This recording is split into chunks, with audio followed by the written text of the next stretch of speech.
closely. Welcome to the Fine Film Podcast.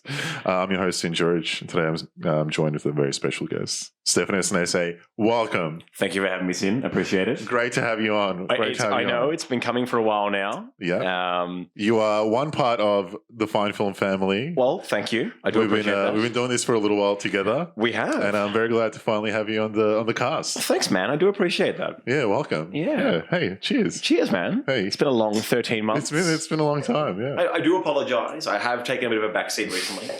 That's okay. All the fans watching out there who really enjoy your videos. It's a shame. I mean, I love doing it for quite some time. Is it because the soccer, the Euros are on, and look, you've been super busy? And that certainly has implicated my mornings. I won't lie, and it's led to a very baggy-eyed me.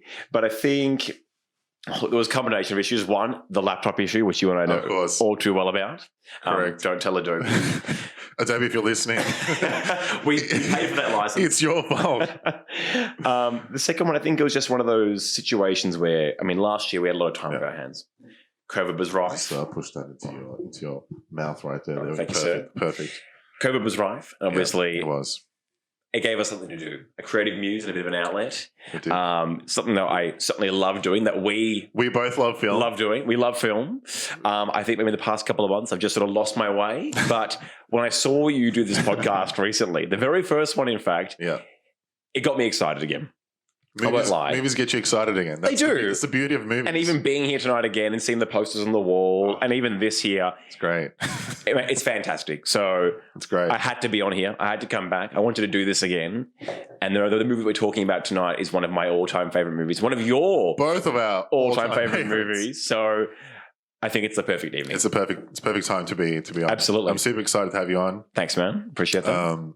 As you said, we both love movies. We do. And this is the perfect platform for us to discuss. It certainly is. And express a video our can only movies. do so much. Exactly. As you mentioned earlier, and if you couldn't tell by the opening line, we're here to discuss a very beautiful film called The Prestige. The Prestige. It's a Christopher Nolan film. It is. Arguably one of his best films. Certainly. Which we'll get to later on in the segment. Yep. But we both love it.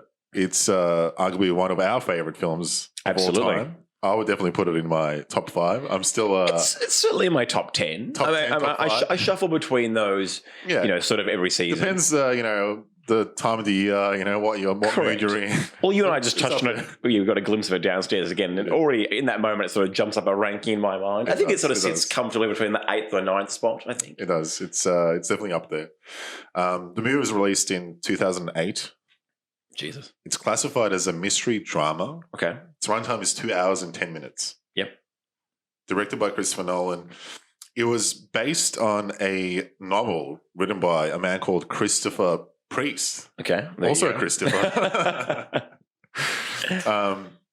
And loosely based on his novel. And then the Nolan brothers got this. Jonah. Jonah as well as Chris got this material, and they were able to write this screenplay. There's an interesting story because there was a bunch of a lot of people wanted to make this film apparently. Oh, really? Yeah. Understandably, because it's great. There's an interesting story of who was kind of bidding on it and who actually wanted to make it, and it really came down to this author Christopher Priest to choose who he wanted his director to be. Really? And can you guess who the studios really wanted to make this and who was really close to having this? Okay, high profile. High profile. Movie came out in 2008, so they would have been working on this years before. Certainly. Okay, who's hot early 2000s? Give me a hot director from back then. Well, I'm trying to think. I mean, who? There's a number of them out there. I mean, my mind goes somewhere. Paul Thomas Anderson, perhaps. PTA. Very good choice. I think he would have done a good job, actually. Possibly, yeah. Spielberg, possibly. Ooh. He loves magicians, doesn't he? I would say Darren Aronofsky. That's also a good choice. I think he would do it quite well. Also a very good choice. Look, those are my 3 guesses. Would you like to know who it was? I'd love to. Go on. He came very hot off a very hot movie as well called American Beauty. Sam Mendes. Interesting. Yeah, I can see that. Sam Mendes was going to be his follow-up to American Beauty. Really?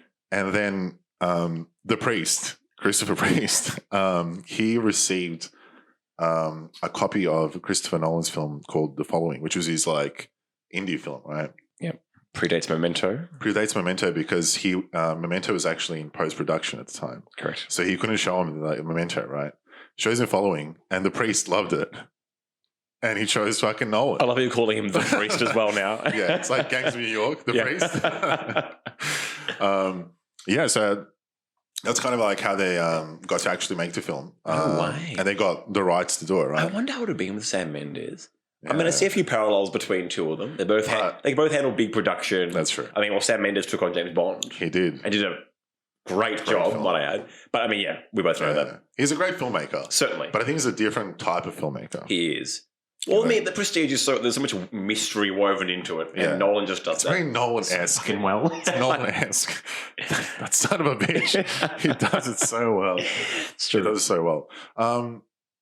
Let me read the synopsis of the film. Please. And then we'll just break down a little bit of the plot. Okay. And we'll just see where we go from there. See where we go from there. Let it happen. All right. The plot reads, 2 friends and fellow magicians become bitter enemies after a sudden tragedy. As they devote themselves to this rivalry, they make sacrifices that bring them fame, but with terrible consequences.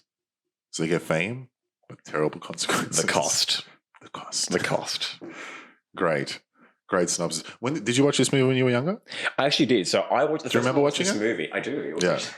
I had a friend of mine give it to me on a burnt disc. I was living at my grandparents at the time because we were renovating our house. Great. So it's like year 8 or year 9 me, awkward haircut at my grandparents' house. Was there for 9 months. Your mother days when you had... It was my straightening hair days. And Singlets. I remember watching the film way back when. And again, I only knew Christian Bale, who that guy at the time. I knew him as the guy who was Batman. Yeah. So Batman Begins. Batman Begins came out before this. Just before that. Yeah. I mean, that same year, The Dark Knight came out, I believe. Sorry if I said, did I say 2004? Because I believe it was 2004. I think you said 2008. Prestige came out in 2006. I might have misread that and said 2008. Well, I think you did. So apologies for that. I thought so. Christopher Nolan, I'm so sorry. Because The Dark Knight came out in 2008. Batman Begins in 2005. Correct. The Prestige in 2006. 2006, correct. There you go. So I knew it was the guy who played the new Batman. The new Batman, yeah.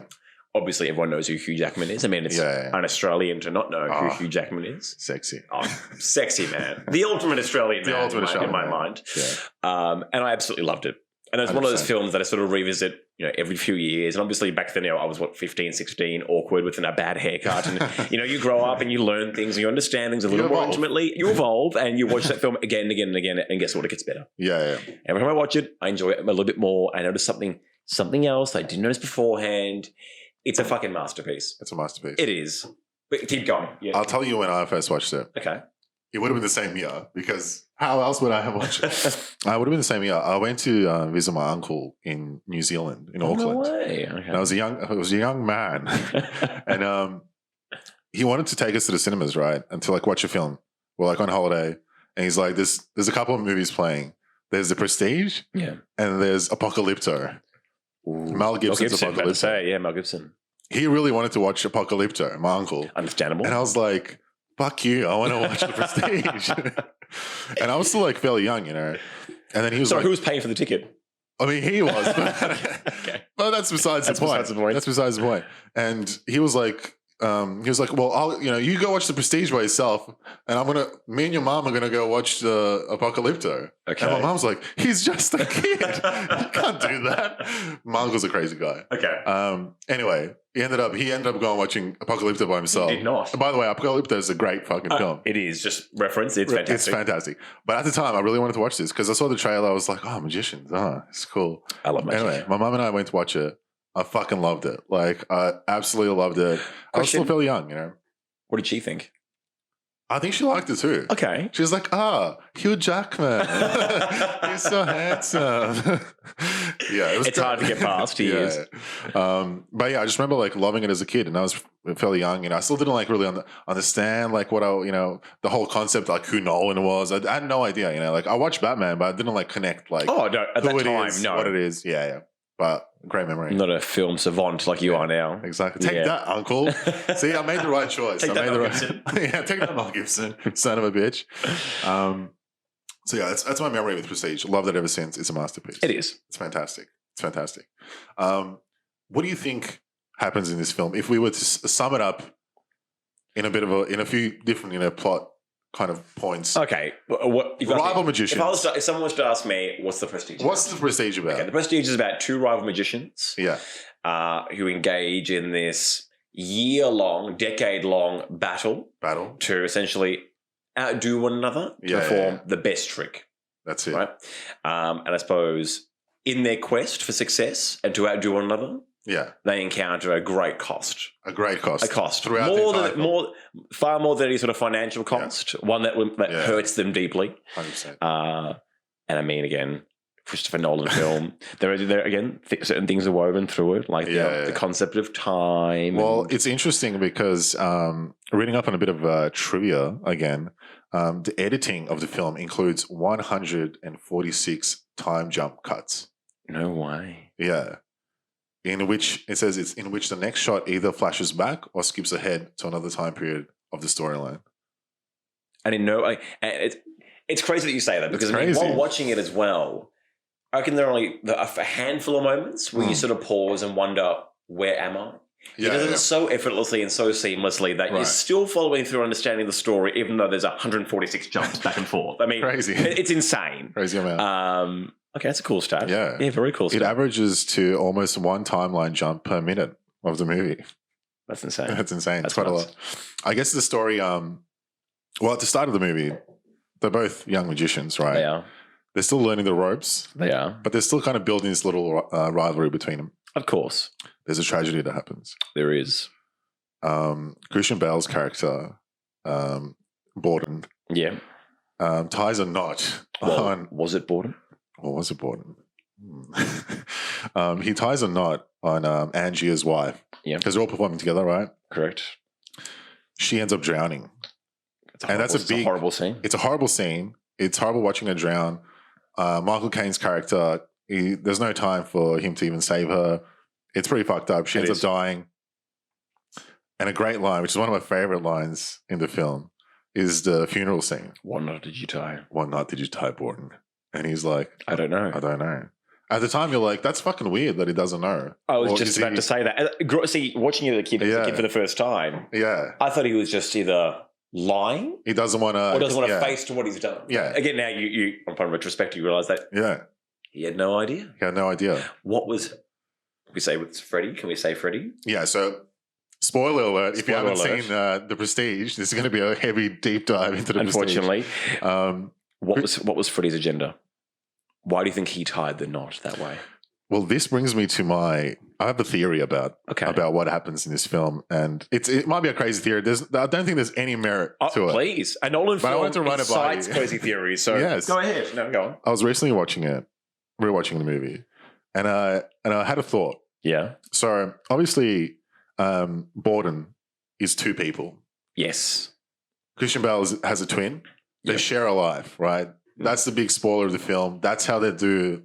Well, we'll get into it later. The transported man. Yes. His big life career, career-defining trick, yeah. Exactly.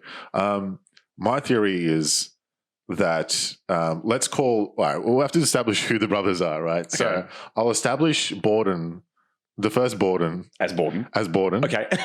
Easy, simple. And that's the Borden who goes on to marry Rebecca Hall. Yes. And has a wife essentially later on in the film and has a kid, right? Correct. We'll call him the wholesome Borden. Yeah. Lovable Borden. Yeah, relatable Borden. Relatable Borden. Yeah. His twin brother, we'll refer to him as Freddie. Yes. He's the one that ends up hooking up with Scarlett Johansson later.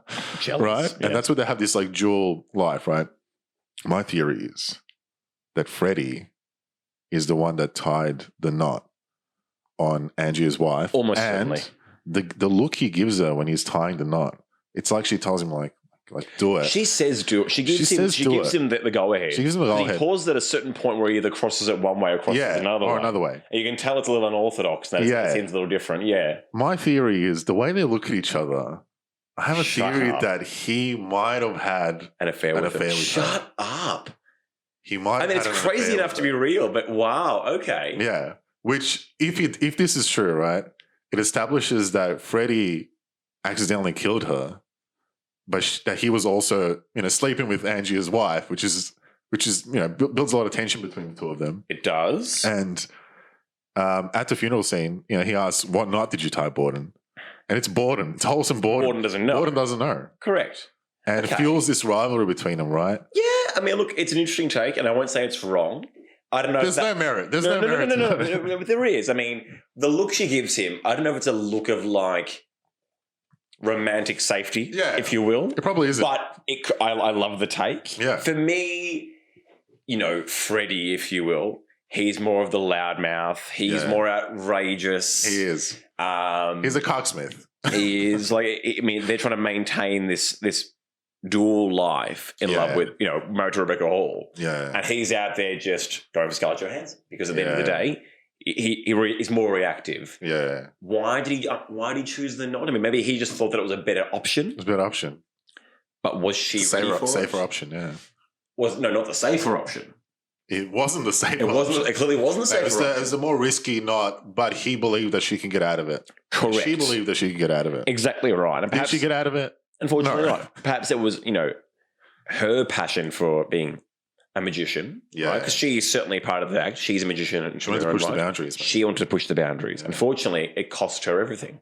It's true. It cost her life. It did. Yeah.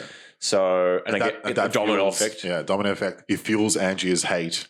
Exactly right. He's in pain. He lost his wife. He blames Borden for it, right? It's almost at that point that Angie almost becomes two people. At that point, there's two Bordens. There's a Borden as a Freddie. Yeah. Right? And they've always been working together for all these years. Yeah. And there's that point when they're watching that particular that magician act and he's got that hobbled the elderly gentleman. And that's great. He's got... He says it right there. That's the act. That's his whole devoting your life to it. Correct. Yeah. And how I think at that moment when Angie's wife died, he sort of split into two.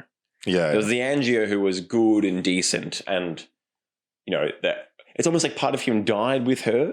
From that moment on, it was just got to be the best, or if not the best, better than Borden. Better than Borden, at least. Yeah. His hatred really grows for him, and then he's like they have this like rivalry where they're just like now they're kind of off, right, and they're doing their own kind of acts, and they keep like attacking each other as well, like on stage. That fucking with great disguises. All the catch scene is unreal. It's so great. Hugh Jackman with the disguise. What knot did you tie? What knot did you tie? Great. With the beer. Oh, it's great. It's fucked. Yeah.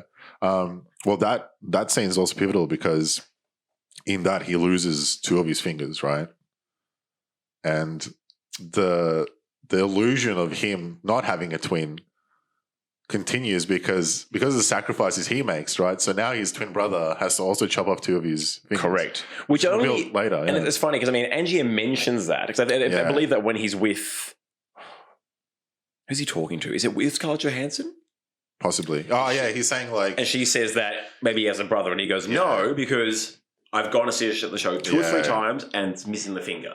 So it's such a great scene. In Borden getting his finger shot off, it only cemented the lie more for Angie. It did. It actually sucked him in a lot more. Up to that point, he could just say it's a double. Yeah, it's true. Because Angie comes back from seeing the first time they show the transported man, which is Borden doing his trick, right?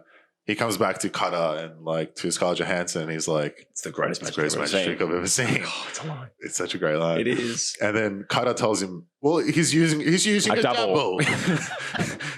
He's using a double." And then he's like, "No," like he dismisses it so quick because he's like, "No, fuck it, like that's not it." But then again, that's Nolan poking fun at you. You know, what I mean? Like it's him just being but like. It's also Nolan telling you that that's what it is. Correct. And again, you don't know it until you don't know what it is.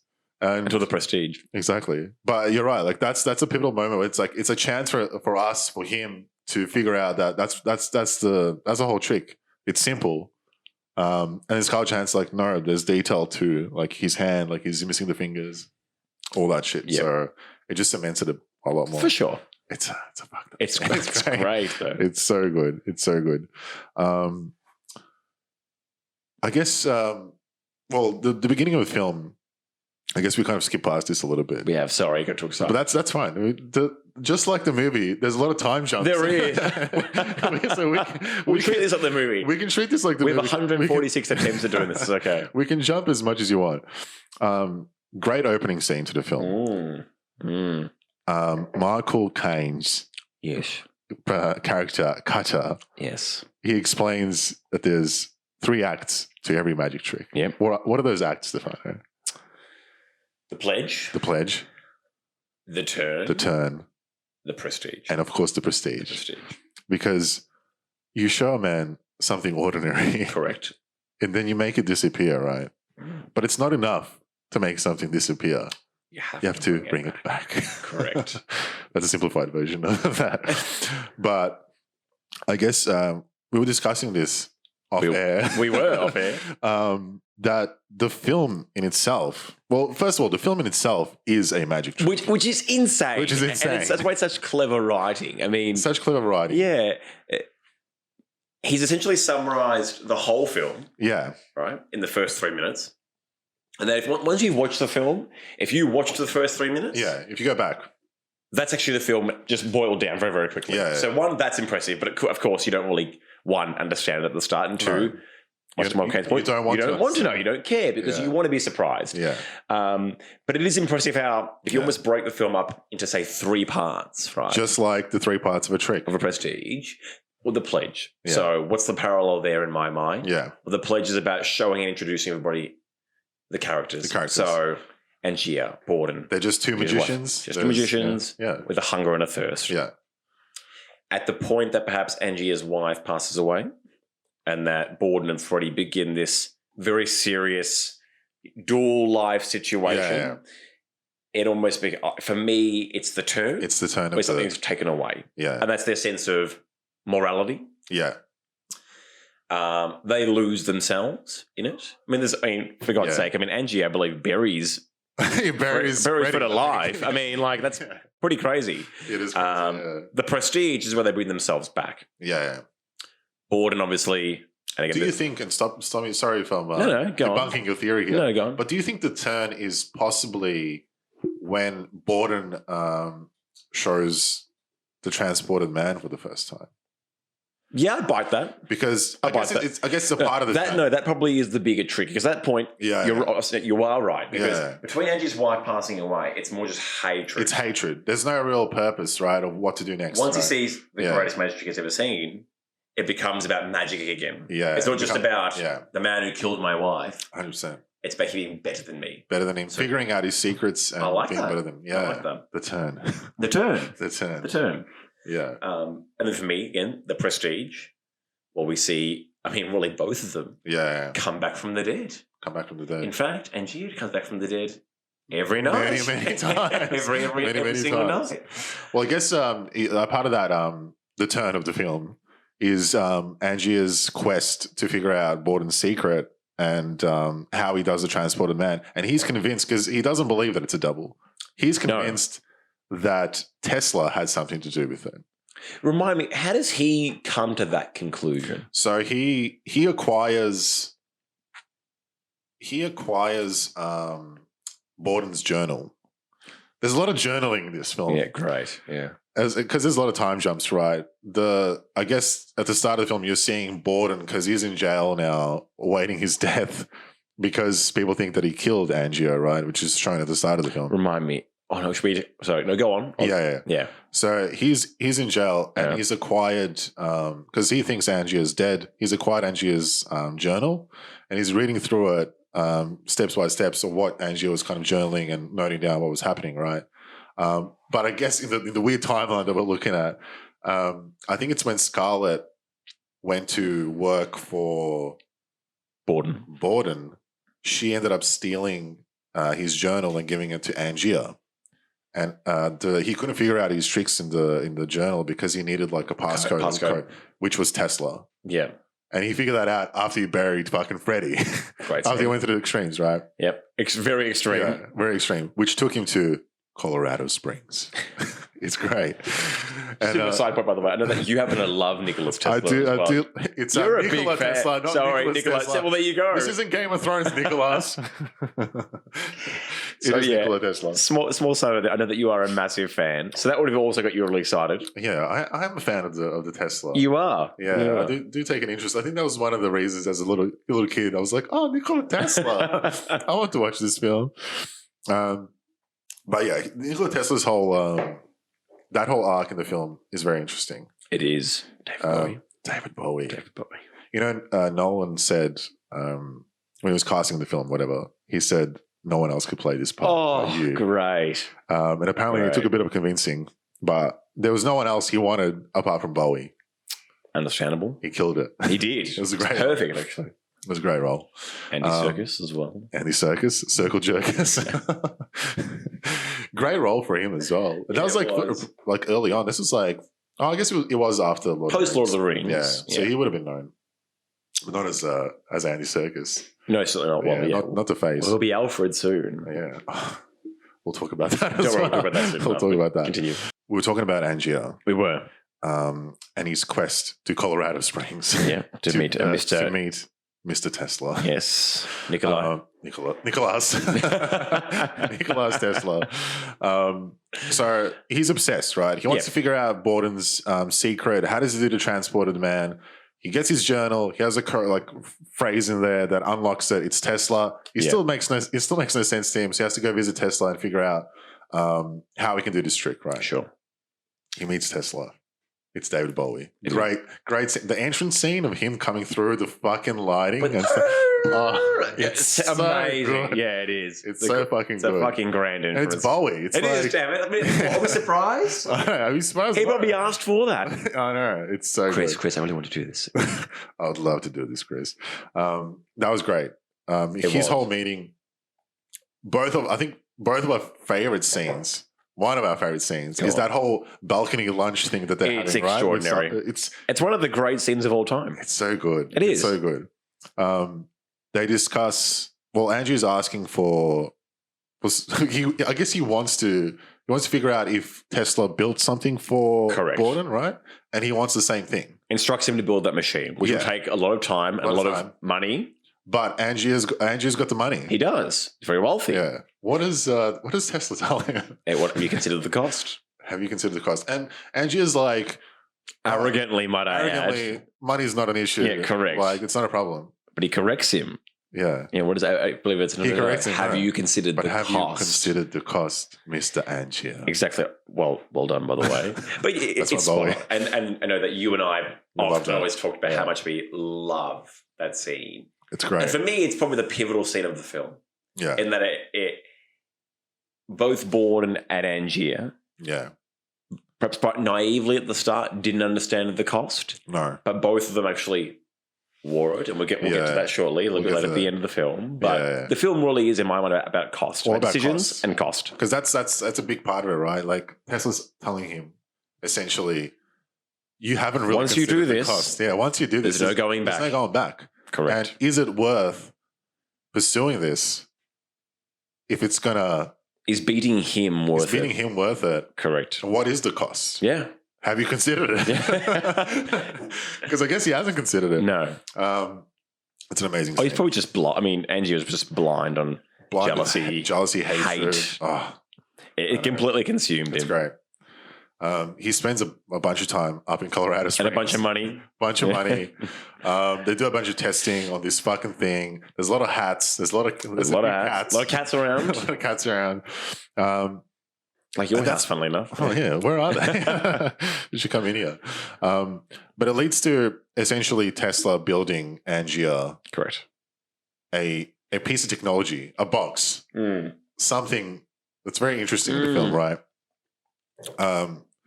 Angier comes back home, right, with this piece of technology, this machine, which, by the way, reminds me a lot of the thing in Harry Potter in Part 6. You know how they get they get into the into Hogwarts. But anyway, it's similar to like Bill and Ted's adventure when they get into the phone booth. In a way, I think that's what weirdly, I get it. Christopher Priest and Christopher Nolan agreed on. The priest. But I guess it leads to him coming back and creating his own new show as part of a new return, right? The real transported man. He's got the real transported man now as the Great Danton. Great. And Cutter's like, that's a silly name. And he's like, no, it's not. It's sophisticated. He loves it. I love Hugh Jackman's real American accent. It's just great. It's so good. It is so fucking good. It's interesting because like I was thinking about this as well. You don't see Christian Bale like with his natural accent that much. Really ever. He's like arguably does one of the best American accents in Hollywood. Younger me discovering that Christian Bale is not American was one of like the most pivotal points of my entire life. Mind blowing, absolutely crazy. You know, at one point, like I think when I was really young, I also thought that Hugh Jackman was American. So did I. Yeah, of course. It's like Wolverine. And then I was pleasantly surprised to find out he wasn't. Yeah, one of ours. Correct. One of ours. One of us. He was one of us. Yeah, he comes back, creates the Great Danton show, and it's amazing, right? He has this new trick. He has this technology. He has this machine. It's not really revealed what the machine does right away. I think it's a little bit later. It's alluded to, yeah. It's alluded to, but the movie slowly starts alluding to you're a fucking clone. Correct. Well, I mean, I believe it all triggers off when Angier is leaving in a fit of rage. Yeah. And notices all the hats and sees the cats. Yeah. And at that moment, you're like, you sort of you jerry a little bit that this machine is not going to teleport you. No. This machine is going to fucking clone you. And move you about, like, I don't know, 20 feet away. 20 feet away. Crazy and arbitrary. Yeah, what's the technology between that distance? Yeah, I don't know. Because the cat feels like much further than the person. Anyway, go on. It's great. It is. But that's also when, like, you start seeing with Borden that his wife, played by Rebecca Hall, she's getting more suspicious about, there's this whole thing about their relationship, right? Where they have this beautiful relationship. And one day you're this. One day you're this, you're that. And the line is, every time they have this, like, beautiful moment, and he tells her, he's like, I love you. I love you. And she's like, do you? Not today you don't. Not today. Not today you don't. And it's weird because it's like, well, what's happening there? Because at that time, if you're watching it for the first time, you don't know that he has a clone, that he has a twin, right? You're thinking he's just like a narcissist. Like, what the fuck's going on? And like, why are they like saying that? Like, and I thought about that line, like saying I love you to someone is interesting. Yeah, because in the movie, like, how can she tell that he doesn't love her one day? Like, it's weird that she thinks he doesn't love her one day, but the next day he does, kind of thing. And I figured, like, all right, imagine you were like going to say I love you to someone that you don't love. It wouldn't be authentic. Yeah, you would be able to tell if someone's lying to you in a way. Yeah, especially a close partner, right? Yeah, certainly. Yeah, I thought it was interesting. It is the word done enough. Yeah, I agree. It's interesting that she can catch him out with that phrase because correct. It's obviously Freddie, his brother. When he tells her that he loves her, he fucking doesn't mean it. Yeah, because he loves Scarlett Johansson. Correct. Yeah, it's interesting. It is interesting. Yeah, I like that. No, I definitely like that. Yeah, but at that point, you kind of because you're kind of like thinking, oh, okay, there might be more clones here. Yeah, correct. Attack of How many cats? It's Star Wars. That's a great crossover. Yeah, and I would love to watch, by the way. Yeah, Christopher Nolan. Multiple Samuel L. Jacksons. They all have the fucking box. Yeah, purple lightsaber. It's great. But because she's suspicious of him, and there's a line, there's a scene where she tells him, "I know what you are," and she tells that to Borden. And at that point, the audience is thinking, holy shit. What does that mean? Borden has this relationship with Tesla maybe, and maybe Tesla built this fucking thing for him. Hence, he's a fucking clone. Oh, I never picked up on that. Yeah. Okay. Yeah. That's deep. Yeah. See, again, you watch this movie so many times. There's so many things that you don't fucking notice after all these years. Yeah. All right. Okay, wow. I think that's the beauty of Nolan. And Jonah Nolan. And beautiful Jonah. Because they throw these little things. All right, like we've said it, we already established this. Throughout the entire film, they're telling you pretty much what the prestige is and what the movie's about. Again, what are the secrets? Care. You don't want to know. You don't want to know.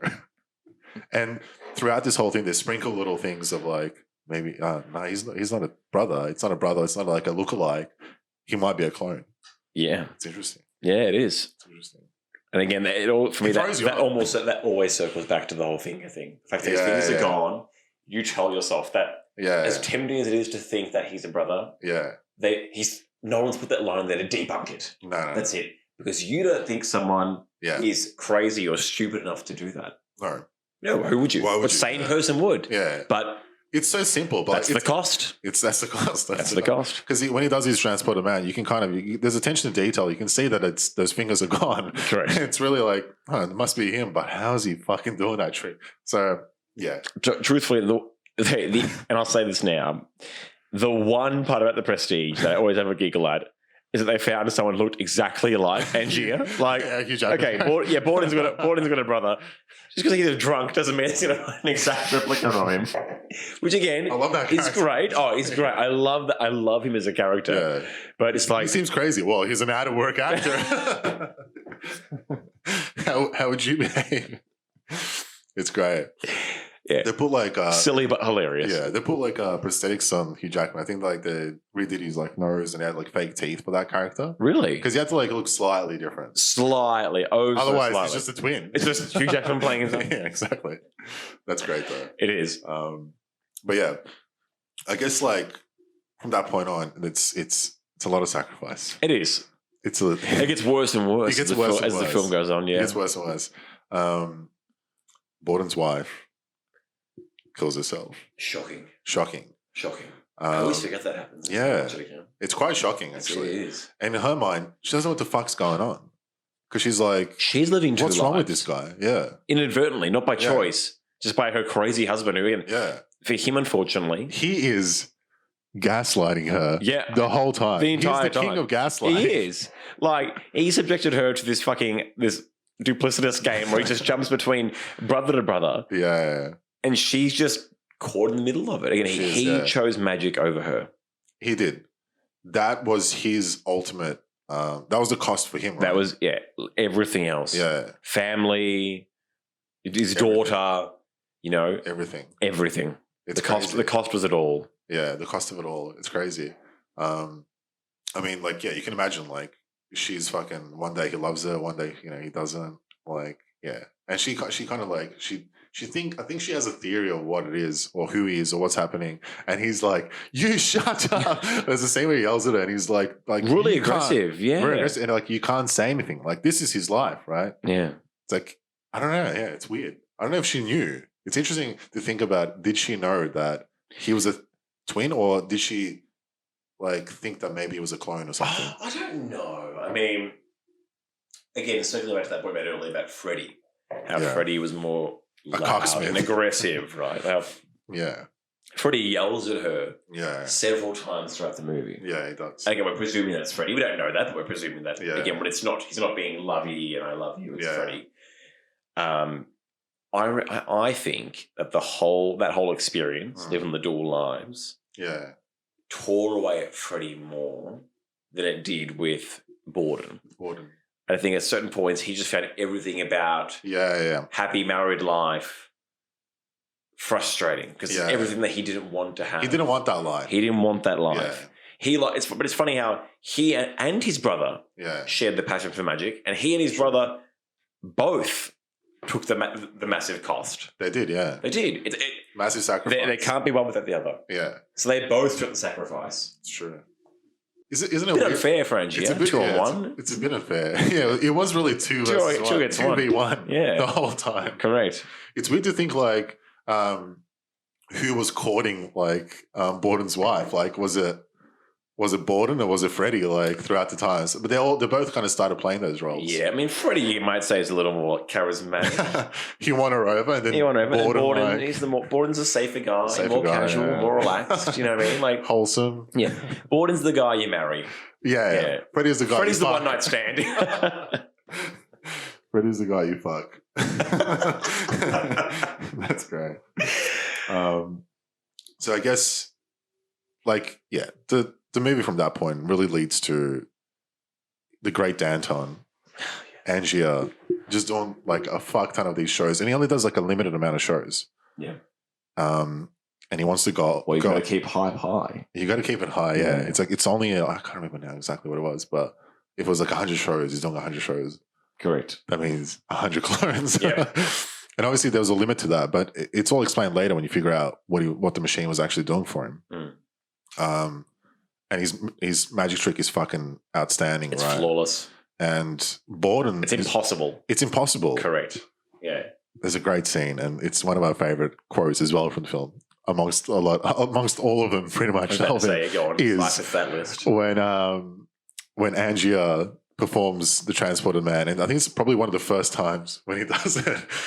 And when he goes into that fucking electricity and lighting, and he disappears, and when he comes out at the top of the fucking it's amazing theater, and he says, "Man's reach exceeds his imagination." Amazing. It's great. Amazing. It's so good. It is. Because it's like, at that point, you're like, fuck, what a fucking trick. Because he does it so much better than Borden, right? Well, and he's more of a showman. He's a showman. Like his film, The Showman. Hugh Jackman. No, he released much just later. A B-grade version of The Prestige. There's no dark themes. It's just a showman. Thought or depth to it's it. Who Angio could have been.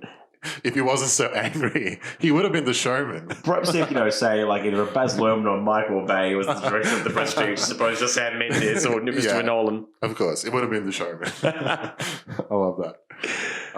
But that scene's amazing. It is. It's powerful. At that point, he's reached it. He's now on top of the summit. He is. What Borden had him for years, drove Angier to a crazy point. Now he's got it. He's the man. He's beaten him. He's the greatest magician in the world for that very moment. It's the greatest magic trick I've ever seen. It is. It's so good. Again, it's impossible. It's impossible what he does. Because Borden's trick was just on stage, right? It's him disappearing in one door, coming out of the other one. This guy's like, he's a showman. He knows how to put on a show. Correct. Yeah, the fans love it. It probably fuels a bit of jealousy and rage into Borden as well. Because at that point, he's like, well, how the fuck's he doing it? Exactly right. But he goes nuts over it. He does figure him out with the actor. Because when the actor fucks up, he sweet talks him. Yeah, at the bar. With that curly mustache. It's great. The professor. Yeah, it's fantastic. It's so good. The look around. Yeah, it's so good. But I guess he figures him out. But he also he's growing jealous of how's he doing this trick and everything like that, which essentially leads to that whole kind of ending scene, which is the beginning of the film, which is Nolan bringing it full circle, jumping all across. There's no beginning, there is no end. There's no end, exactly.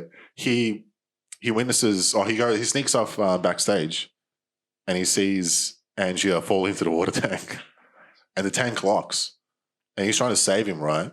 Like his wife who died. God. It's connected. It's so perfect. Yeah. It's like, you killed my wife in this tank. Now you're going to watch me drown in this tank. Yeah. That's the fuck you. Sick son of a bitch. Yes. Yeah. I'm not going to kill you. I'm going to kill myself in front of you. To get you framed. To get you framed. It's genius. It's so fun. It is. It's crazy. Angia doesn't finish the Prestige. He doesn't show up after that, right? Exactly right.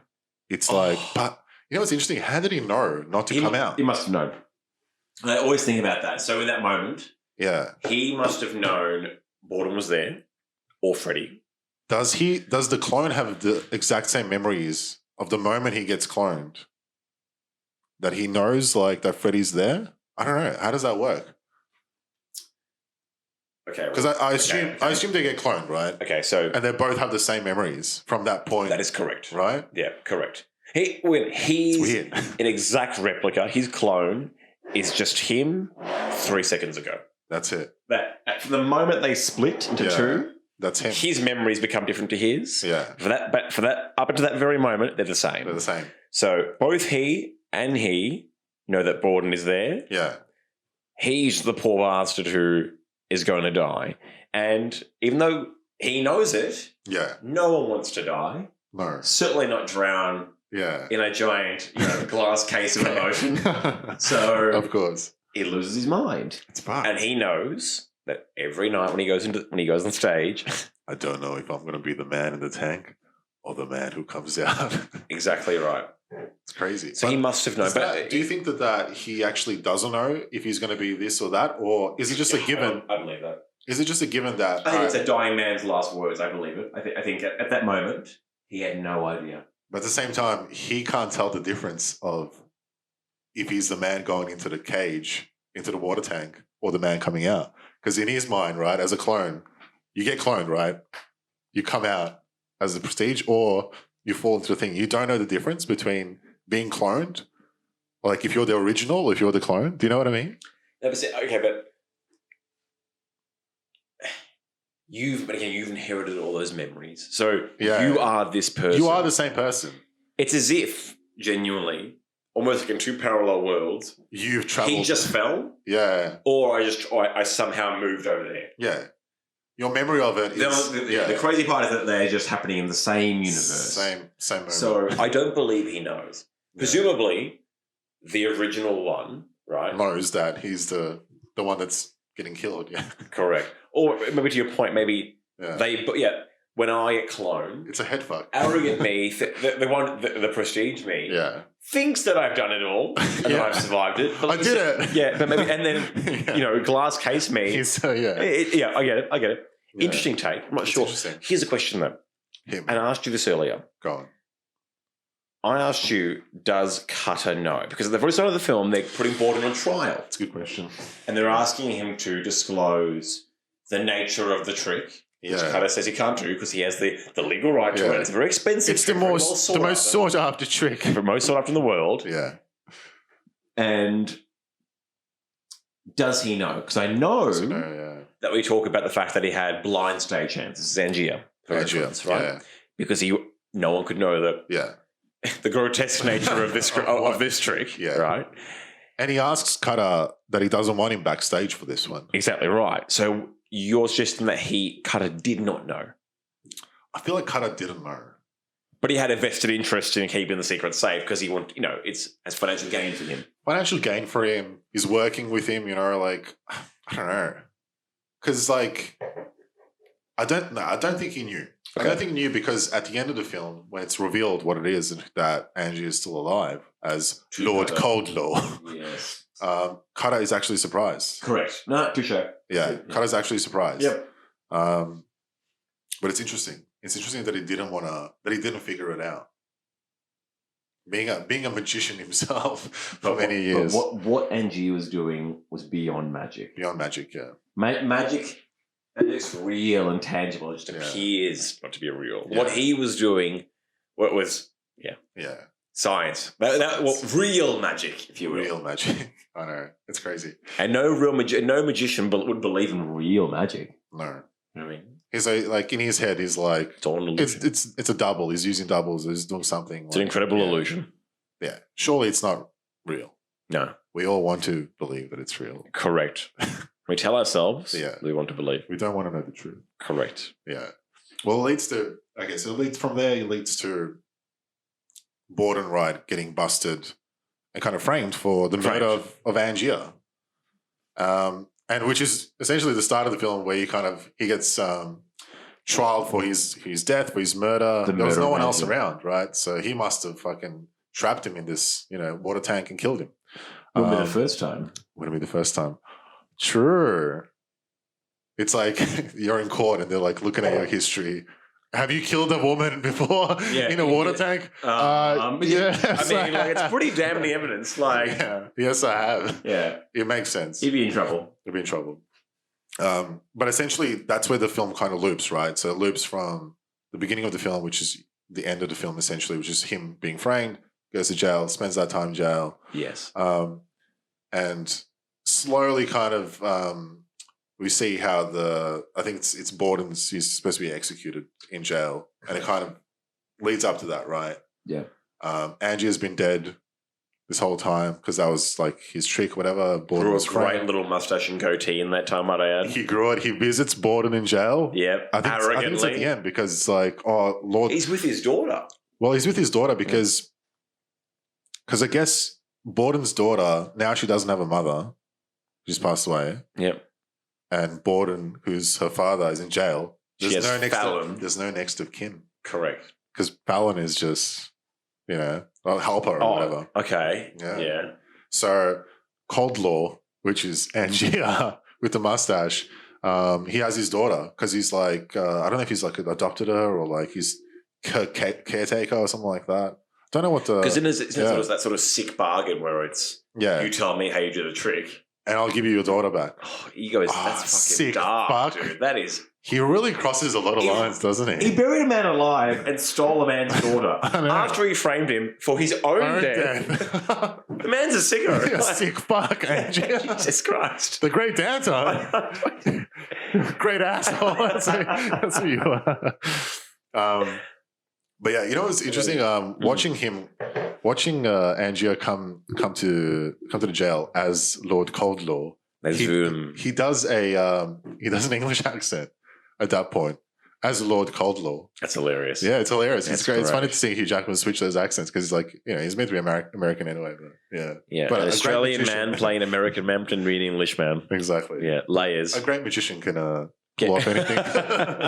It really works. Yeah, 3 levels down. Inception. Really Nolan. This was he was feeding us a little bit of Inception. Feeding it through. Go on. It leads to a great scene, right? It's Borden getting hanged. He's about to die. He's getting executed. What is it? What are the last words again? Do you remember? Abracadabra. Yeah. Oh, God. Abracadabra. Oh, amazing. At the same time, we see Freddie, who's not in jail, and this is where the first time we actually figure out he had a twin. He visits Angier, and Angier's acquired, I think, his tricks or whatever, his book. Oh, no, he didn't care. I think Borden was going to give him the fucking transport of the man, and Angier ripped it apart in front of him in the jail and said, I don't care what your trick was. Mine was better. Yeah, correct. Yeah. Fuck. The arrogance. The blind arrogance. But he essentially gets executed. Abracadabra, his last words. And at the same time, you see Freddie. Do you think it's Freddie or do you think it's Borden? I think it's Freddie because, okay. Oh, fuck, I don't know. I mean, it's hard. On one hand, because of his relationship I feel with the like the relationship with the daughter has visible care for her. Yeah. Right? Yeah. And you see Fallon, right, the alter ego, sort of crying when he's holding the daughter's hand and Freddie's in jail. So Borden. Let's say Borden's now. I think it's him. In contrast, perhaps they had an agreement that I have a daughter. You don't. You're taking the plunge for it. And his tears were for him. You know what I mean? How Fallon, which was Borden, was crying for Freddie. And also, Freddie is the one in prison who swaps the cuffs over on the guard. Yeah. So Freddie's more of like the jokester, the crazy guy, the crazy one. I think it is Freddie. Maybe it is Freddie. And at the end of the day, it was Borden who gets to live happily with his daughter. Yeah. Sadly, has lost his wife, but gets the final fuck you and Angier after, killing my brother or having my brother murdered. Right? Maybe that is it. So you know what? Yeah. I'm switching to. We had a chat earlier. Fuck, I think that's I think it's Freddie. Freddie in prison, Borden out of prison. Okay. Borden shooting Angier. I think it's Freddie because hear me out now. Wait, when you say I think it's Freddie, I think it's Freddie that's in jail. Who's in jail? Okay, yeah, go on. Yeah. And hear me out. Go on. Let's call him Borden as the collective character. Borden, right? Easy. Yep. He got busted, right? And framed for this murder. The reason he went to see that trick, the scene before that is Borden and Freddie, and whoever's who, one of them is telling the other, no, it's one of them, right? And because we don't know at that point that he has a twin, but he's talking. Fallon tells. Maybe it's Fallon, yeah. Perhaps, or Scarlett Johansson. Sorry if I'm butchering it, but that's all right. He tells him to leave him alone. I don't care how he does it. I don't care how he does the transported man. Just leave him alone. That's it. We're done. That's it. He has a better trick. He's better than us. He's beaten us. That's it. Leave him alone. Yeah. Whoever said that, I think that was the wholesome Borden who said that. I agree. Because he's happy to leave it because he has a daughter. He's a lot more wholesome. He's lost his wife. He's lost his wife, right? He's paid the price. The ultimate price. The ultimate price. Freddie. Hungry. He's hungry and he can't let it go. No. I think it's Freddie that goes to see the last show and gets framed for it. Prison. And ends up in jail. Yeah, I think that's a fair point. I think that makes sense. Yeah, I think so. It's certainly in line with their characters. Yeah. Because also in jail, when he's saying sorry to him, and I think it's one of the last scenes where, like you mentioned before, when Fallon is crying he mentions to him, I'm sorry about everything. I'm sorry about Jessica, which was his wife. Oh, well, that's it. I'm sorry about everything, right? So that's it. He's pretty much saying, I'm sorry that I fucking fucked this thing, fucked your life up, and your wife killed herself and all this shit, right? Dude, you have just opened my eyes. I think it is. That's it. It was Freddie. Freddie died. Freddie died. Dude, for me, you've solved the puzzle. That's it. I think it is. Bravo. Which kind of, it's kind of a better ending. I think it's sweeter that way. I think so. Certainly. I mean, because Freddie was the wild man, right? Yes, and he was. He paid the price. Yes, he did. And he I mean, at the end, he's sorry for it. He's sorry that it panned out that way. Yeah. But at the end of the day, Borden gets to be with his daughter now. He gets some sort of, I don't know, a version of a happy ending, if you will. Yeah. After he's gone through so much. Yeah. To see what just Freddie run away with Scarlett Johansson. It's just cheap. That wouldn't be as nice. Yeah. It's shit because, Angie's got his daughter, essentially, and he's trying to, We've already established that Andrew has gone too far. He's gone too far. Now. Yeah, he's such a bastard. He is. He's just a dark character. Yeah, and that's where I guess the ultimate payback scene is, where it's Angia thinks that Borden is dead, being hung at that moment. Because he never believed that he had a twin, or that he had like a double. And Ghost, and Borden shows up right at his property and fucking shoots him. And that's probably like one of the also better scenes, because that also concludes it, right? It's like, you never fuck, like you just went too far. He's telling him off, right? But Gia tells him it's a very good quote. I want to read it out to you. Please. I want to read it out to you. He tells him, "You never understood why we did this. The audience knows the truth, that the world is simple, miserable, solid all the way through. But if you could fool them, even for a second, then you can make them wonder. Then you got to see something very special. It was the look on their faces." It's great. It's great. It's fucking great. It's great. Because Borden tells him, you don't know, I guess, like, he tells him that, he asks him, you don't know what this cost, or you don't know what this took, right? Like, you don't know what the ultimate price was. And Angia pretty much tells him, no. Oh, believe me. You don't know what it took. Again, it's all a dick measuring contest of those two. No, really is. It's like, you know what the cost is. No, you don't know what the cost is. Yeah. No, you're wrong. Well, I mean, in that very moment when he shoots Angia, remember where he is. Angia is lying down, gunned down. Yeah. Amongst a series, surrounded by dead Angiers in these glass water-filled containers. Like, it's crazy. He's just another one that died. He paid the ultimate price, essentially, and that's where he tells him, like, every night, I didn't know if I was the man gone into the tank or the man that comes out. So it's pretty fucked. Like, but at the end of the day, like, you look at it, at the end of the movie, they're both paid a lot, right, to get to where they are. The ultimate cost. And it's fucked. Like, who came out of that on top, really? Everyone loses. Everyone loses. Because, like, fair enough, Angia dies, right? But at the same time, he'll be remembered for the transport of man. Has the better trick. He had the better trick? Correct. But then Borden comes out of it alive. He lost his brother and his wife. It's interesting. It is. Again, everyone loses. Everyone really loses. And it circles back to that line that, Mr. Tesla says about, what is the cost? Have you understood the cost? Correct. And I mean, I think they both did. I mean, when they both, while they still probably have regrets and sadness, at the end of the day, it was worth it. Yeah. I mean, Angia on his last breath can die and know that he was probably the greatest magician in the world. Yeah, that's true. From both ends, it was, like, to them, it was worth it. It was absolutely worth it. God, it's a good movie. God, it's good. Fucking great, isn't it? Good. It really is. It's extraordinary. It ends with Michael Caine's monologue, well, about the audience knows knows that the trick isn't real. Got to bring it back. Yeah, the prestige. You got to bring it back. But they want to be fooled. They do. They want to be fooled. They do. It doesn't really matter. God, it's interesting that the magician they go to see like earlier in the film, the Chinese magician.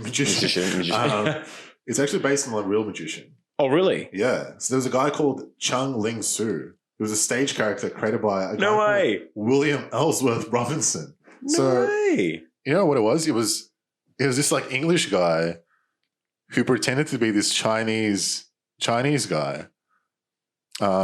He disguised himself as this like Chinese man, right? And he'll do this he did it for like the longest time. Like I think it was back in 1918 or something like that. But he was a magician, right? And he did this for like 19 years or something like that, where he pretended to be this Chinese man who didn't speak English and stuff like that. But he was this English white man.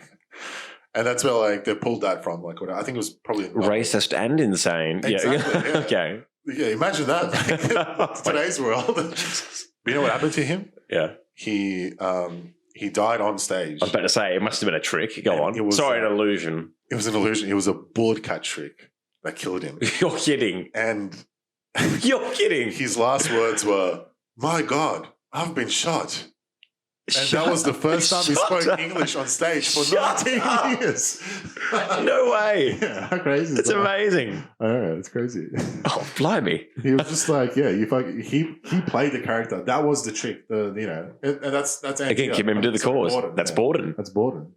God, wow. Nice. It's crazy. Very nice. There's a lot of like cool trivia. Yeah, I love that. I really love it. I think you're gonna like this one as well. So the two main characters, the two magicians, their names are Alfred Borden and Robert Angier. So the initials of that is Alfred Borden, AB, Robert Angier, RA. And it spells Abra. Abracadabra. Yeah. It's something that Nolan has done for a little while now. Nolan, you son of a bitch. Tenet, for example. Yeah. It's crazy. Arepo. It's great. Yeah, so much fucking cool little things, fucking. Oh, it's attention to detail. It's attention to detail. Nolan isn't afraid to do something over the top and grand, and does it in a very sophisticated way. I mean, it's all very sophisticated and British and very sexy and very high profile. And always wearing a shirt. And always wearing a shirt and some sort of suit. I think he sleeps in a suit, to be honest with you. I think he does, yeah. Nolan suit. But it's all very clever. Yeah. And again, there's such an attention. Super clever. Well, look, all great directors have a great, attention to detail. Yeah. He certainly does. And he likes sort of just, again, like weaving those little things in there that mean, that those names mean nothing. No. But it's just a nice little extra like, hey, 100%. I'm fucking smart. Yeah. And this is what I love doing. I know. It's so good. I think, so his brother Jonah, Jonah Nolan. I think he wrote the first edition, or first draft of the script or screenplay, all that. Okay. And then Chris Nolan came over it and threw in a lot more of like the time jumps and everything like that. Of course. And all that. The loops. And then Jonah looked at it again. He's like, "You're absolutely right. This works so much better." So it's interesting. Like it's very Nolan-esque. It's funny. Like you asked, like imagine like Mendes directing this, or if he got the chance. I don't think it would be the same. It wouldn't be. Certainly not. It would have been again. It would have been loud and impactful. Yeah, but it wouldn't have been like Skyfall. Like a film that's about magic, right? And as we've discussed, is in itself a whole magic trick. Yeah, requires a certain level of like thought and planning, and again, like 100%. Introducing the audience to certain themes and things, and then running away, and then showing them more things and running away. Exactly. It takes a very clever director to do that. Yeah, with I don't know. A panache for like the whole like magic, and I don't know if Sam Mendes is that guy. Yeah, I mean, he's certainly excellent. I mean, 1917, amazing. The James Bond films, amazing. But it's the American Beauty, amazing. But it's a different caliber of film. It's such a Nolan film. I think it is. Yeah, it is. The twist ending. Yeah, when I saw it, I was like, I love movies that do that to you. Like you get to the end of it, you're like, that's what it was. And it's like, I mean, there are so many parallels between that and Memento in that way. Yeah. And we saw him do that in Memento, and that was low budget. That's true. Big shout out to Guy Pearce, another one of our favourite Australian actors. Guy, we love you. We love you, Guy, just for reference. From Geelong. I don't know. All your listeners in Geelong. Say hi to Guy if he visits again. You know what's interesting? Go on. I always thought about this. Prestige. Yeah. Comes out in 2006. Not 2008, as I previously mentioned. Yeah, that was The Dark Knight. This is Dark Knight. The same year, Edward Norton released a film called The Illusionist. I remember that. Do you remember The Illusionist? Yes. And it was like the rival film to The Prestige. Have you thought of The Illusionist ever since? A big mistake. Big mistake to try and go against it. It's funny, yeah. It's funny that when that happens, like, you get the same year, the same movies kind of come out, or it's the same, like, topic or whatever. The Illusionist was trying to catch a bullet. It didn't work. And The Prestige was doing The Transported Man, okay? There was no comparison there. No comparison. Absolutely not. Yeah. It was interesting that happened. But yeah, shout out to The Illusionist. Yeah, shout out to Edward Norton. You're still great. And you did a lot of great films. The Illusionist Illusionist crackers. was not one of them. But I kind of liked it back then anyway. Just a little wink. Apples and oranges. Apples and oranges. I had a question for you. Go on. What genre do you think this film is? Some say that it's very hard to put a genre on it. Sure. Thriller, perhaps? Mystery thriller? Mystery thriller? Yeah. I mean, it certainly has mystery. We have posted it on the Fine Film Instagram account, and we've classified it in the past as a science fiction film just because of the science fiction part of it is the machine that Tesla builds, right? Correct. I mean, and that would it's controversial towards the science fiction realm. For me, it's mystery thriller. Yeah. I mean, with undertones science fiction. I mean, yeah. Shrouded in mystery. The whole story is a magic trick. It is. Boom. The thriller aspect. I mean, it's very. I mean, well, again, it is. Someone gets buried alive, and someone's wife kills herself, and someone else's wife dies, and someone else gets shot in the hand and in the stomach, and someone's hanged. Yeah. All about a magic trick. I mean, it's a dark film. It's very dark. But you're right. I mean, the sci-fi element to it. I mean, he's literally transporting himself across the room and making it explode himself. So I suppose that has an element. It's hard. It's a bit of a chameleon in that way. It is. Yeah. It's interesting to think about that. I wanted to do our creme de la creme round and to see. Sure. I think we can do it for three people. Okay. I think Christopher Nolan. Yeah. Is this his creme de la creme? We'll get into it. Okay. Hugh Jackman, is this his creme de la creme? Okay. And of course, Christian Bale, is this his creme de la creme? Okay. And perhaps we start off with Christopher Nolan. Okay. Now, on the Fine Film Instagram page, we did a little while ago when Tenet came out. Yes, which we saw together. Great. Popcorn. With our lovely partners. Shout out to our partners. Shout out to our partners. It was great. It was the first time we went to the cinemas after the lockdown. I know. After Fine Film. After Fine Film. Yeah, after Fine Film happened. Fine Film. That sparked a bit of a Nolan week for us on the Fine Film channel to pinpoint what are his top 10 films. We did a top 10. Top 10 Nolan films. I believe he's done 10 or 11. 11, I believe. Yeah. We didn't include following just because we wanted to stick with 10. Which makes it a little easier. I mean, it's a top 10. It makes it a little bit easier. Yeah. Exactly. Looking at Christopher Nolan and his career, okay? And now we were going to figure out, is The Prestige his creme de la creme? Okay. When we did the top 10 countdown, we had The Prestige sitting at number 2. We did. As in his second best film. We did. Followed by The Dark Knight. Yeah, well, yes. No, The Dark Knight was number 1. Dark Knight was number 1? Yeah. Sorry? Prestige followed that. The Prestige followed that. Where do you place The Prestige at the moment? Do you want me to give you a quick rundown of all these films? I think I can remember the order we gave them. Yeah? All right, from top to bottom, top being best to, and I'm not going to use the word worst, to, There's no worst. Yeah. There's no bad. The lowest ranking member on this list, I believe it was The Dark Knight, followed by The Prestige. Let me get it. I'll get it up. That way we can see. I'm pretty sure it goes where we had it at. Dark Knight, Prestige, Batman Begins, Interstellar. No. Batman Begins was like 3, I think. That's what I'm saying. Oh. So The Dark Knight, sorry, Prestige, my bad. Batman Begins, yeah, Interstellar, Inception, Dunkirk, Memento or Tenet? Memento, Tenet, The Dark Knight Rises, Insomnia. So I have a bonus with you. Here we go. I've been waiting for a while to say this as well. I don't agree with that top 10. Go on. For the most part, it stays pretty still. It's rather rigid. Okay. I watched Tenet again after you and I saw it. And for those of you who had the luxury of seeing Tenet, it's an awesome movie. It's certainly a visual spectacle. It is. It was an experience, and we saw it in IMAX. It was fun. Which for me is really the only way to see Tenet. It demands to see it needs to be seen in IMAX. It needs to be seen in IMAX. Definitely. I then went and re-watched The Dark Knight Rises. And you're like, it was so good. It was great. I mean, The Dark Knight Rises was not without its faults. Yeah. It's certainly nowhere near as good as The Batman Begins. But it's still and obviously not as good as The Dark Knight. No. But Tenet may be Nolan's most impressive film as far as abstract things sort of pulled together and this crazy story and ideas. How they look on camera. Yeah. Insane, right? Yeah. Perhaps too radical. Yeah. So much to the point that for the first 50 minutes of the film, John David Washington's character is here, there. Suddenly he's in Italy. I'm here. Knows her. Gets along well with Sato. Like all these things just happen to maneuver, and it's well acted. The pacing's like the pacing's ridiculous. Yeah, it's ridiculous. Yeah, and people will whinge about the sound mixing and stuff. You know what? That doesn't really bother me. I mean, I thought it was quite cool.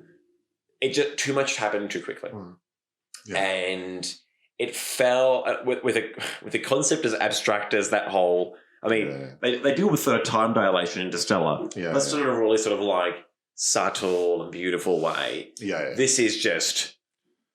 Yeah, this is crossing the divide, which again is fine. Yeah, but I think it was too abstract and tried to do too much.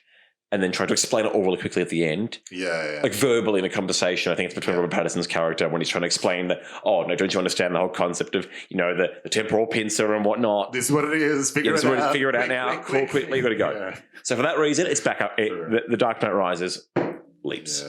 Yeah. You and I also battled, again, more on the Nolan topic, about whether to rank Inception and Interstellar higher. Yeah. I really batted for Interstellar to be higher.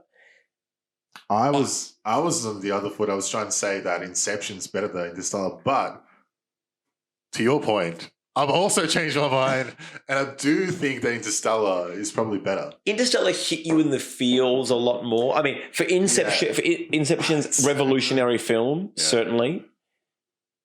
Again, we're not saying that any of these films are bad. No. Yeah. You're picking between the stars. The stars, Interstellar just had that more human element to it. Yeah. Anyway, so going back to what we're here for, The Prestige. The Prestige. For me, it still remains firmly true. Yeah. In that I think, and biases, being a massive Batman fan, The Dark Knight is still my favourite movie of all time. Of course. But from a more objective note, I mean, one, it's the best Batman film ever. Yeah. It's the best superhero film ever. The performance of Heath Ledger as the Joker.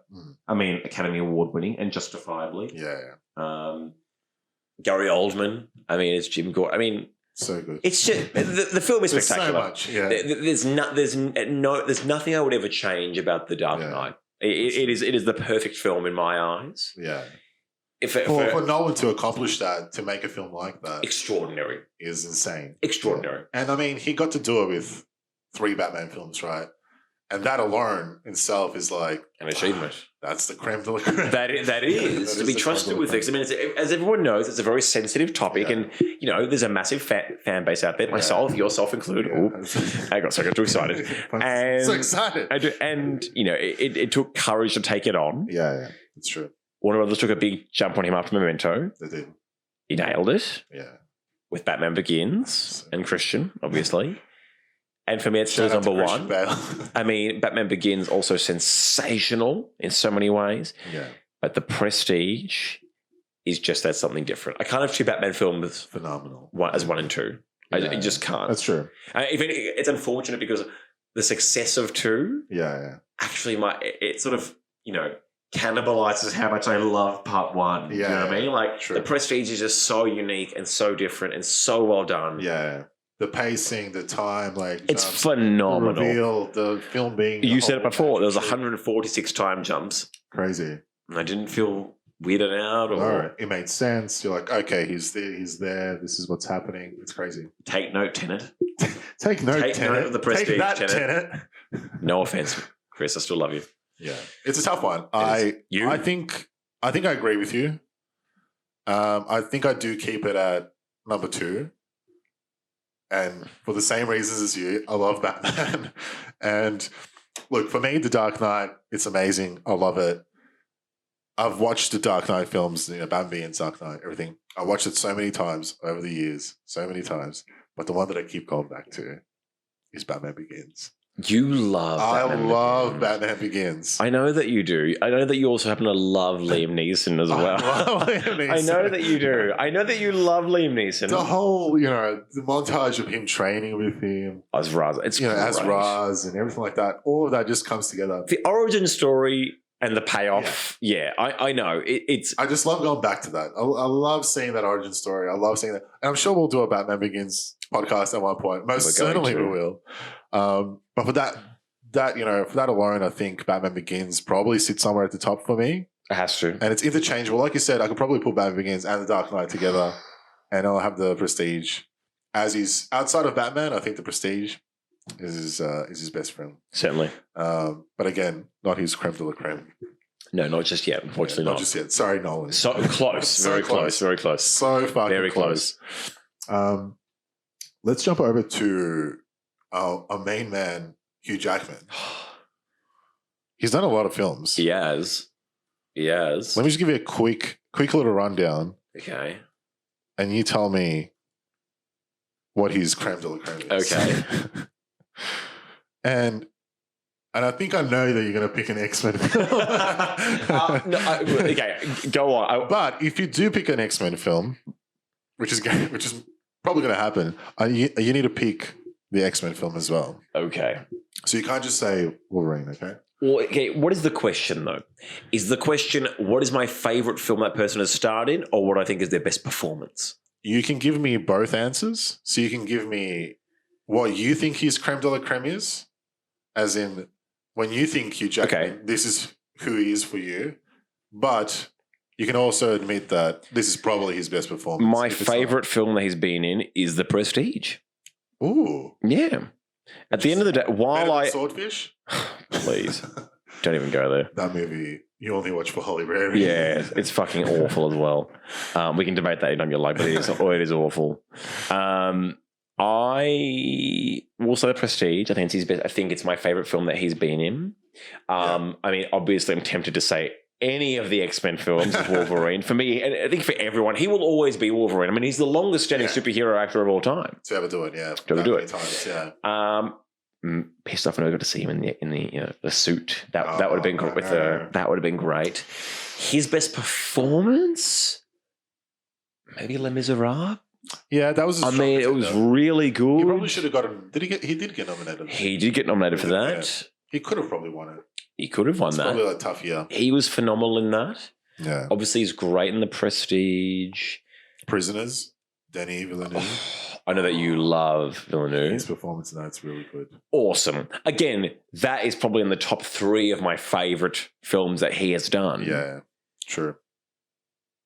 Great performance. Yeah. Like aggressive, but like, listen, I mean, he's the boy from Oz. He's the boy from Oz. Let's not forget where he began. Wait, you're not going to select Australia as his best film, as his creme de la creme? Oh, wow. How disrespectful of you, mate. I'm sorry, Baz. I think I'll stick with The Prestige and maybe Les Miserables as his best performance to date. But when someone says Hugh Jackman, what do you think? I think Wolverine. Yeah. But that's always the danger when you ask most people who's Christian Bale and they say Batman. Robert Downey Jr. I mean, Sherlock Holmes, right? Another great film.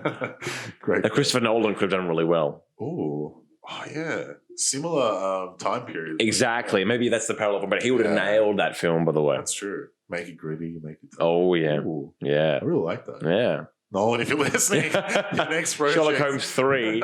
Yeah. Hit us up. We'll be your new Joe. If Guy Ritchie's still doing, living and happy. That's great. Okay. And the last one? Well, first of all, I think I agree with you. Okay. I think he's the Wolverine. He always will be. That's his creme de la creme. You think that's it? That's his creme de la creme, but I think his performance in The Prestige is number 1. I think Prisoners is probably better. Oh, okay. I really like his performance in Prisoners. I think that's outstanding. Great. It is great. I think he could have gotten an Oscar for that. Really? Yeah. What year did that come out? Prisoners. I'm going to say 2013. 2013, yeah. Fuck, I'm good. Yeah. Fuck, I'm so good. Fuck, I'm good.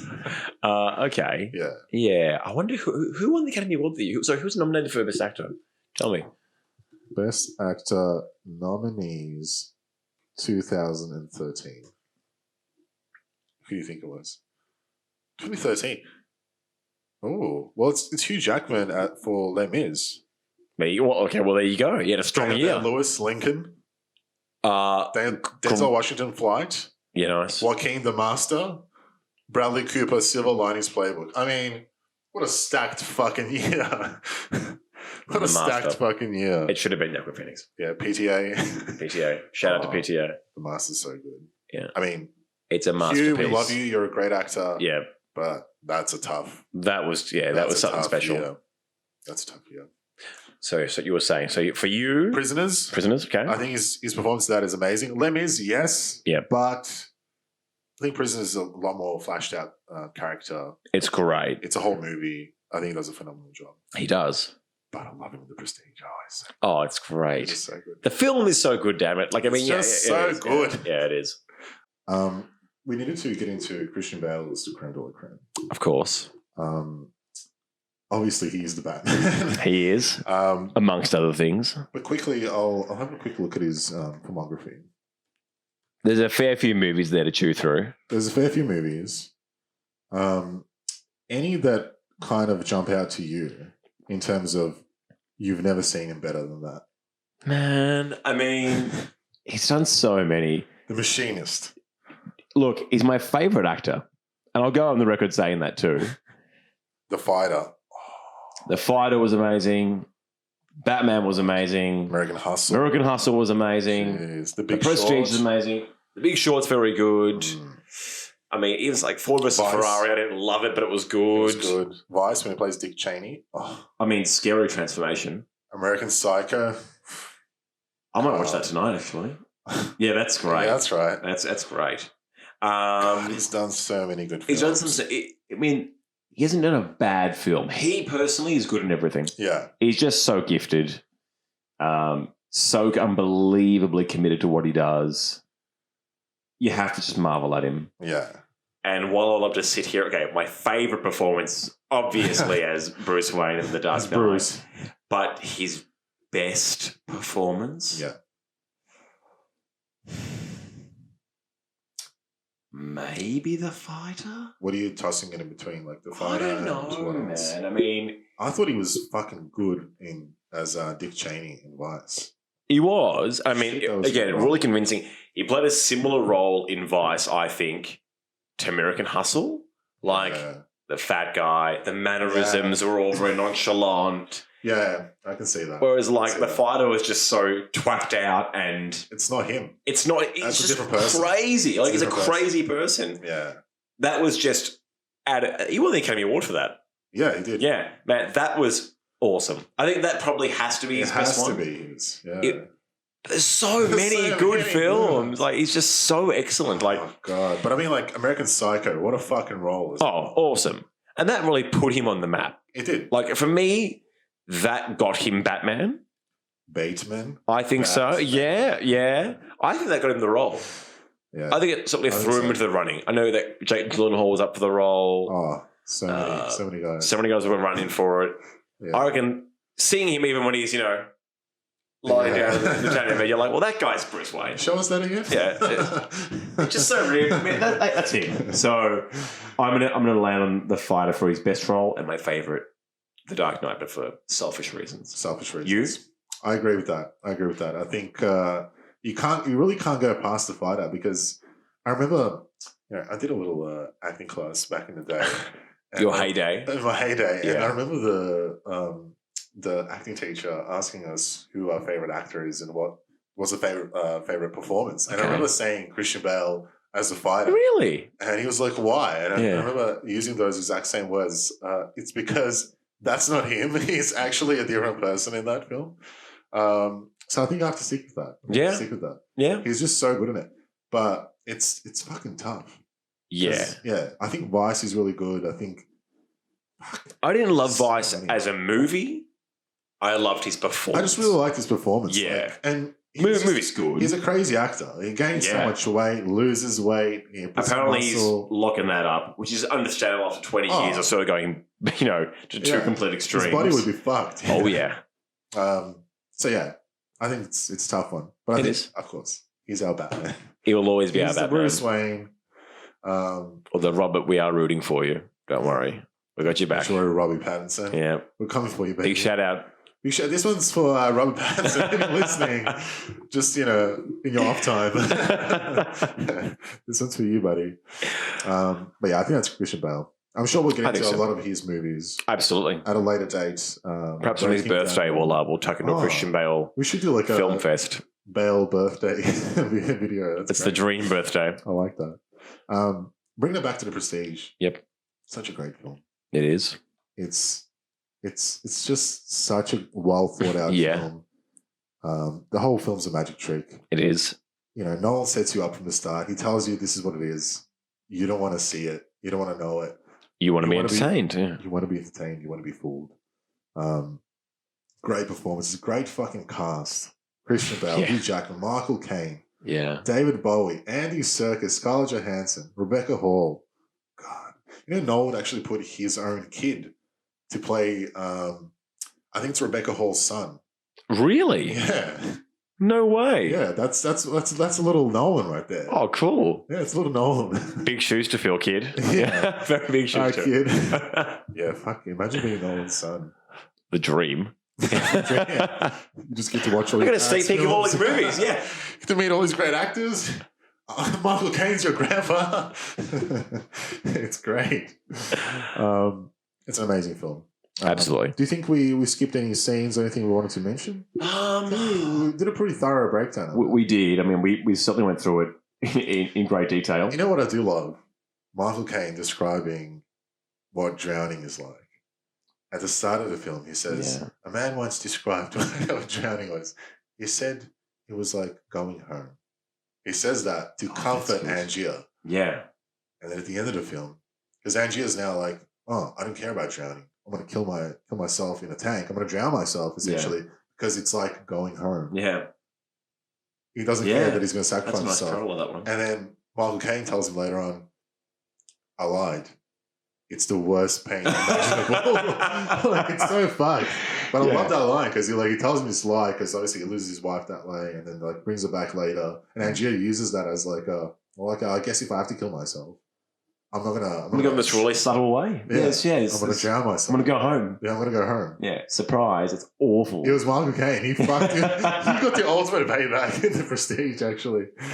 Yeah. Question. Did Michael Caine give Borden the tip off about Angier? Yeah. Yeah. Because he saw what Angier became. He saw what Angier became. He wasn't afraid to get his hands dirty, which was a great line. It is. Great line. It is. It's just tremendous film. It's one of my favorite films of all time. It is. Arguably one of Nolan's best films. In our opinion, his second best film ever. Second best film ever. Just great. Great performances all around. We just fucking love it. It's a classic. This one's for you, The Prestige. As you can see. I'm loving these, by the way. This is great. It's pretty nice, yeah. I mean, the Hollywood poster just, for me, is so perfect. It's gorgeous. It is. And I'd love to tuck into that at some point soon. Definitely. There'll be some, different movies up there from time to time. A bit of a switch up maybe in a couple of months. I'll bring my Tarantino book next time when we great. We'll talk about this film. Yeah, for sure. Any final thoughts on The Prestige? Look, I think we've gone through it pretty thoroughly, but obviously an amazing film. Yeah. One of our favourites for obvious reasons. And I would say to anyone who hasn't had the chance to watch it yet, don't listen to this podcast.